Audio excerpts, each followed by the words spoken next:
Be sure to read and follow the safety guidelines to protect your computer from potential damage and ensure your personal safety. For more information about safety guidelines, see the owner's manual at dell.com/support. Before you begin, turn off the computer and disconnect all the attached peripherals. To remove the speaker, identify and unlatch the right side cover. Lift the cover off the device. Find and unlatch the PSU hinge.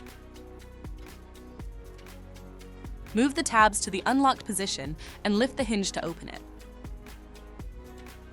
Identify the speaker and unplug the cables.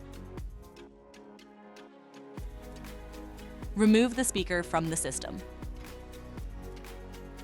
To reinstall the speaker, place it back in the system and reconnect the cables. Push the PSU hinge down to close it and move the tabs to the locked position. Relatch the right side cover to the system.